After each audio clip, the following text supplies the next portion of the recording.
गरीब साध साध सब नेक हैं, आप अपनी ठोरे।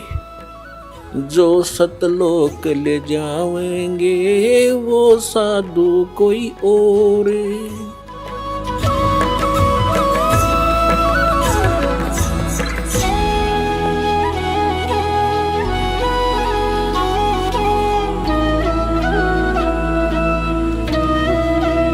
जब आप यहाँ से चलोगे संसार छोड़कर मूल कमल में जाओगे जहाँ गणेश जी का कमल है, तो वहाँ आपके अकाउंट क्लियर सारे क्लियर पाओगे और आपको तुरंत रास्ता दे दिया जाएगा। चलो जी जाओ, आप कागज पूरे आपके जाइए। फिर आप आओगे सावित्री ब्रह्मा जी वाले कमल में, जिसको अधिष्ठान चक्र कहते हैं, स्वाद चक्र भी कहा है। इसी तरह वहाँ से आपको क्लीन चिट तार में लगी, आप जाइए।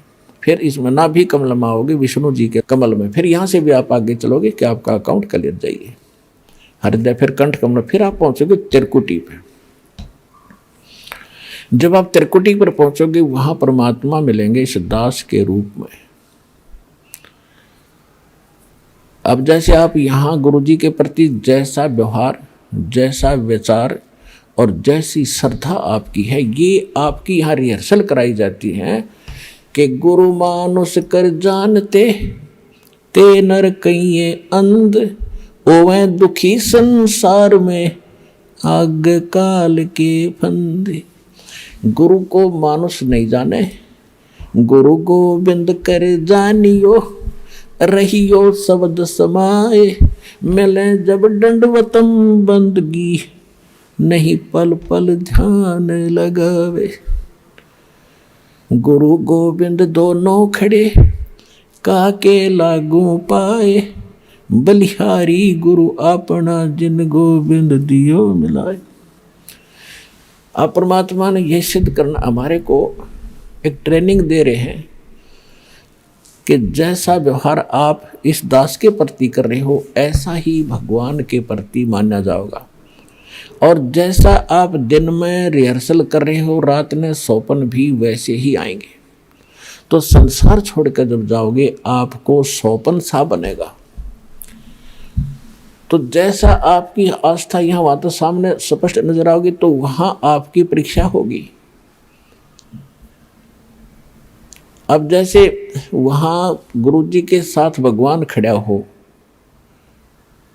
आपने परमात्मा को देखा नहीं, केवल चित्र चित्र देखे हैं उनके, तो वहाँ जाकर आप किसको प्रणाम करोगे?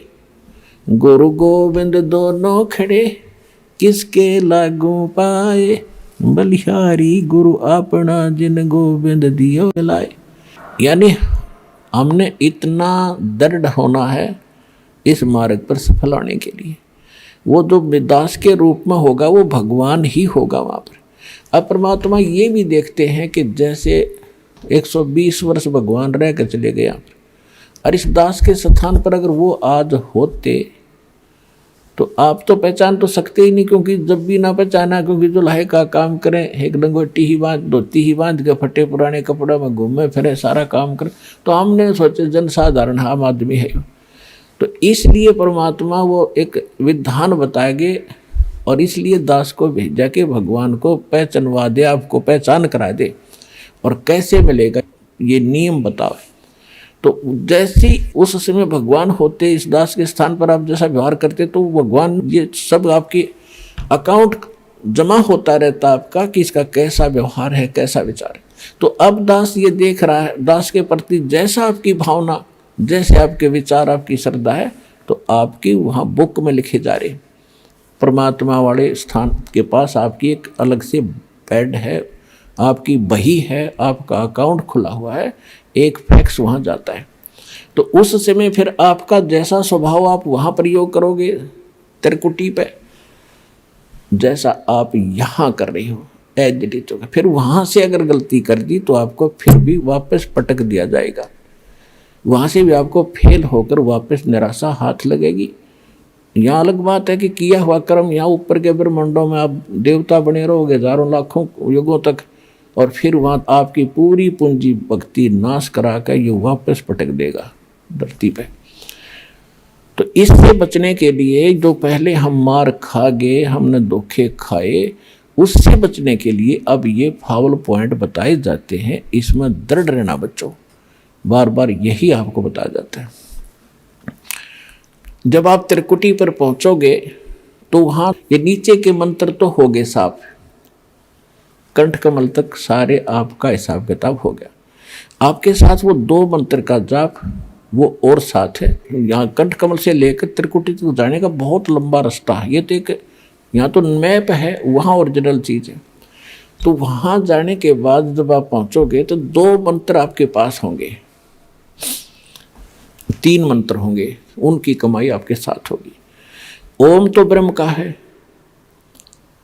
और दूसरा जो मंत्र सांकेतिक आपको दिया जाता है सतनाम में, वो अक्षर पुरुष का मंत्र है, सातसंग ब्रह्मांड के स्वामी का।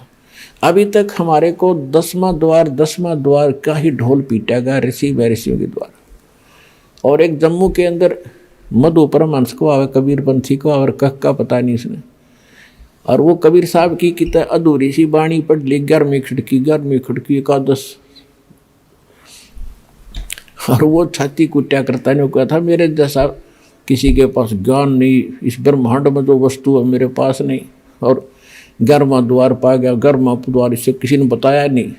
कमाल के आदमी है। ये तो कबीर सागर में लिखा है, आपने पढ़ लिया तो कला टूट गया। भक्ति आपके पास नहीं, ज्ञान तुम्हारे पास नहीं, जबकि कबीर साहब ने तो 12वां द्वार बताया है, 11वां नहीं है। 11वां तो अक्षर पुरुष के लोक में जाता है, इसने उसका भी ना पता, वो सुन रखी है 11वां द्वार एकादश खिड़की लगी। अब क्या है, जो ओम नाम के जाप का कमाई है वो वहाँ त्रिकुटी पर अकाउंट करवा दिया जाएगा। धर्मराज के दरबार में जाएंगे, परमात्मा आपके साथ होगा इस दास के रूप में, और उनसे कहेगा भाई इसका हिसाब करो। गीता अध्याय नंबर 18 के श्लोक नंबर 66 में आपका विधान है, क्योंकि वहाँ जैसे वकील बताते हैं जजों के सामने, जी ऐसा उस धारा में ऐसा लिखा है, ऐसा लिखा है, ये खरा उतरता है, तो जज उसको स्वीकार करता है। तो जाते ही अब जैसे कबीर साहब के एक शब्द है, कर ले गुरु वकील मुकदमा भारी है, भाई कर लो गुरु वकील मुकदमा भारी है। तो गुरु एक वकील का भी काम करेगा आपका। तो वहाँ जाकर के भगवान होंगे इस दास के रूप में, और वहाँ उनको कहेंगे जी आपके विधान में लिखा है, गीता अध्याय नंबर 18 के श्लोक नंबर 66 में, सर्वधर्मान परित्यज्य माम एकम शरणम व्रज अहम तवा सर्व पापे भयमोक्षामि मा शुच। इसका अर्थ इन्होंने गलत कर रखा आज तक के अनुवादकर्ताओं ने। इन्होंने क्या कर दिया, श्री कृष्ण जी कह रहा है, ये श्री कृष्ण मान रही थी तो कि तू सब धर्मों की सब पूजाओं को छोड़कर एक मेरी शरण में आ जा, फिर मैं तुझे सब पापों से मुक्त कर दूंगा। गीता अध्याय नंबर 2 के श्लोक नंबर 7 में अर्जुन पहले ही कह रहा है कि मैं आपकी शरण हूँ, आपका दास हूँ, मेरी बुद्धि अब काम नहीं कर रही, मैं युद्ध करूँ कि ना करूँ, मुझे सीधा मार्ग बता दो, आप मेरे गुरु, मैं आपका शिष्य हूँ। अर्जुन तो पहले उसकी शरण में था, ये सट्टे मारे तो कई नकल तो थी नहीं इनमें। गीता अध्याय नंबर 18 के श्लोक नंबर 66 का जो अर्थ है, गीता ज्ञानदाता कहता है, अपने आत्माओं दास का उद्देश्य ये केवल राम कथा सुनाना नहीं है, आपको विद्वान बनाना है ताकि आप मार ना खा जाओ, भविष्य में फिर काम ना बिगड़ जाए। और बहुत आसान तरीके से आपको समझाया जा सकता है, 1 बार 2 बार 100 बार बताऊंगा, अपने आप हृदय में समा जाएगी आपके। इस झूठ को हमने लाखों बार सुन लिया तो वह सच्ची होगी, सत्य को भी सैकड़ों बार सुनोगे अपने आप, सत्य तो है ही सत्य, या तो ऐसा जगह बना देगी फिर कोई टस से मस नहीं कर सकता।